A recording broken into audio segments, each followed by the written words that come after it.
Assalamualaikum warahmatullahi wabarakatuh. Bismillah, alhamdulillah, wassalatu wassalamu ala Rasulillah wa ala alihi wa sahbihi wa man walah amma ba'd. Selamat pagi semuanya, teman-teman. Apa kabar? Baik semua ya? Alhamdulillah. Oke, sebelum Bapak memulai materi perkuliahan pada pagi hari ini, Bapak terlebih dahulu ingin mengabsen mahasiswa. Oke. Semuanya hadir teman-teman pada hari ini? Hadir semuanya. Oke ya, nggak ada yang nggak hadir ya? Oke, alhamdulillah. Sebelum kita masuk ke materi, ya, kita ingin mengulas tentang materi sebelumnya, ya, yaitu tentang fikih zakat. Pada materi sebelumnya Bapak jelaskan tentang kerangka-kerangka daripada MK fikih zakat ini. Masih pada ingat semuanya ya?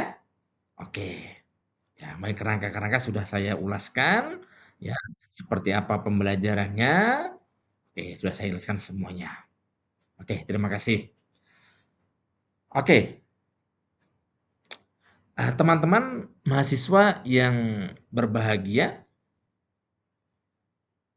tujuan daripada pembelajaran pada pagi hari ini yaitu mata kuliah fikih zakat adalah agar semua mahasiswa mengetahui apa itu zakat, definisi zakat, kemudian tujuan daripada disyariatkannya zakat.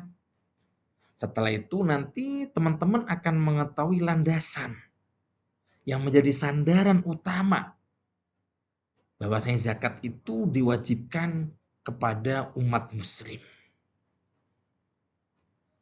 Dan juga mengetahui perbedaan-perbedaan antara zakat harta benda dengan zakat fitrah. Ya, kemudian di zakat harta benda kita bagi menjadi beberapa bagian.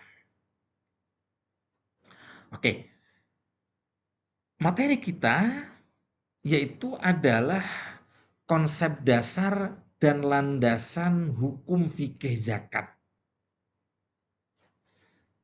Yang pertama kali yang harus kita ketahui adalah tentang definisi daripada zakat itu sendiri. Zakat itu secara bahasa artinya adalah berkembang.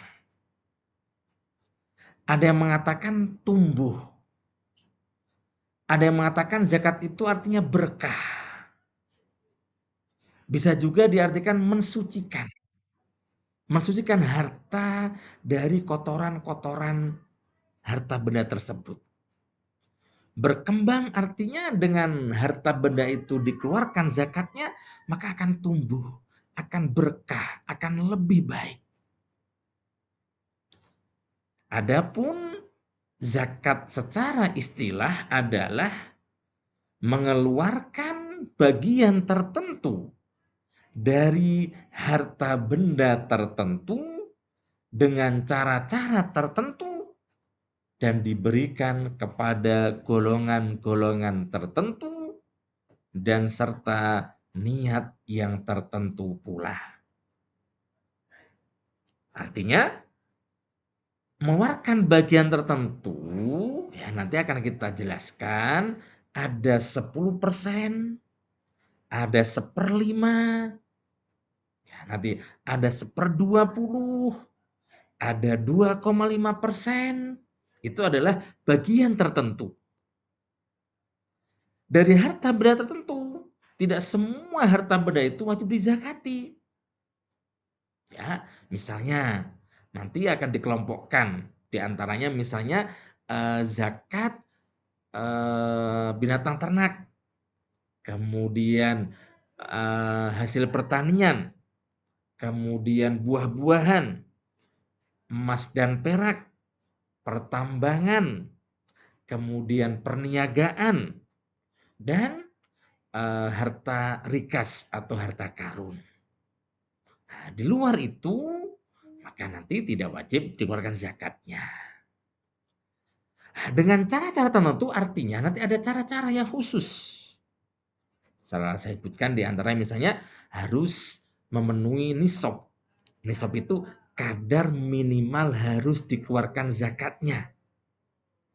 Kalau misalnya nisabnya kambing itu 40, ya kalau sudah 40 harus keluar zakatnya. Kalau nisabnya emas seandainya itu 85 gram, maka kalau kurang 85 gram belum wajib zakat. Kalau sudah mencapai 85 ke atas wajib zakat dan sebagainya. Yang kedua contoh lagi adalah syaratnya adalah haul. Artinya kepemilikannya sudah mencapai 1 tahun. Kepemilikan emas setahun, kepemilikan kambing setahun, dagangnya sudah setahun, dan seterusnya. Nah, dengan niat yang tertentu, nanti ada niat tertentu. Ya, nawaitu an ukhrija an zakat, ya, an ukhrija an mali. Saya niat mengeluarkan zakat dari harta bendaku. Nawaitu an ukhrija zakatal fitri an nafsi. Saya niat mengeluarkan zakat fitrah dari diri saya. Nah, itu. Itu secara istilah. Kemudian landasan daripada hukum fikih zakat yang melandasi, yang menjadi pijakan kewajiban zakat itu dari mana, Pak? Ya, yaitu Quran surat Al-Baqarah ayat 43, wa aqimus sholata wa atuz zakata warka'u ma'ar raki'in. Yang artinya tegakkanlah sholat, tunaikanlah zakat. Zakat tunaikan. Ini artinya wajib. Ya, wajib. Dan dia menduduki rukun Islam, salah satu rukun Islam yang ketiga. Itu adalah zakat. Kemudian ada Quran surat At-Taubah ayat 103 yang berbunyi khud min amwalihim shadaqatan tutahhiruhum wa tuzakkihim biha wa sholli alaihim inna sholataka sakanul lahum wallahu sami'un alim. Yang artinya ambillah zakat dari harta benda mereka guna untuk mensucikan dan membersihkan mereka. Nah, itu. Artinya dari ayat ini diperintahkan untuk mengambil zakat dari mereka-mereka yang sudah memenuhi kriteria wajib zakat. Ada kelebihan harta.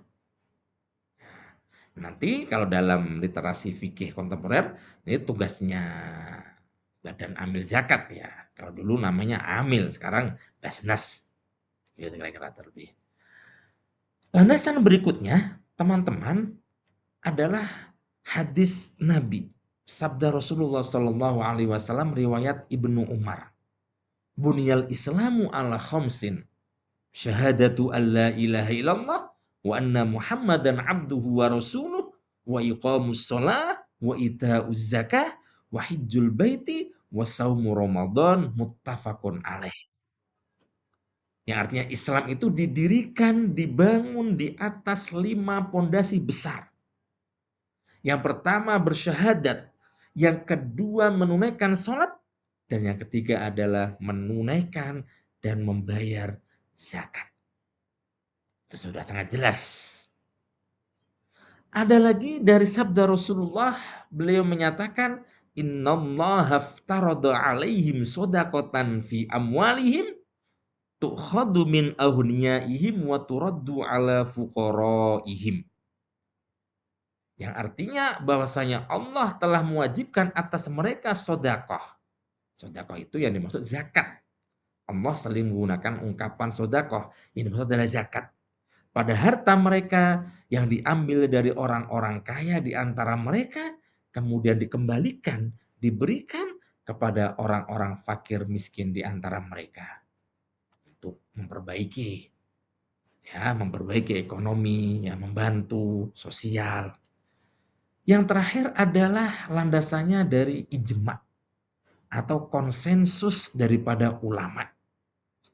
Seluruh ulama madhab, dari madhab Hanafiyah, Malikiyah, Syafi'iyah, Hambaliyah, beliau-beliau sepakat bahwasanya zakat merupakan salah satu rukun Islam yang wajib ditunaikan bagi yang sudah memenuhi syarat.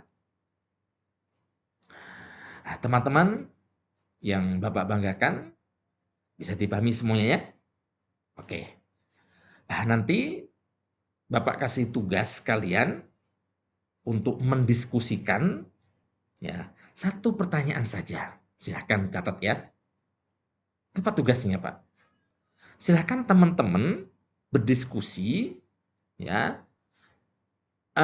tentang korelasi antara kewajiban zakat dengan kewajiban sebagai warga negara untuk membayar pajak.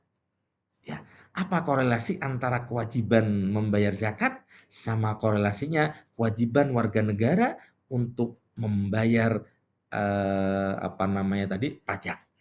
Silakan didiskusikan ya, perspektif agama, perspektif sosial, dan perspektif bernegara dan tata negaraan seperti apa. Nah, itu. Nah, kesimpulan ya, saya kira jelas ya, itu silakan nanti diskusikan dengan baik. Nanti kalau masih ada waktu, kita bahas bersama, kalau enggak nanti di pertemuan berikutnya. Nah, kesimpulannya, materi yang Bapak sampaikan pada hari ini adalah zakat merupakan salah satu rukun Islam. Pondasi yang Islam itu akan kokoh kalau ditunaikan, kalau didirikan, yaitu zakat. Dan zakat itu punya dua dimensi.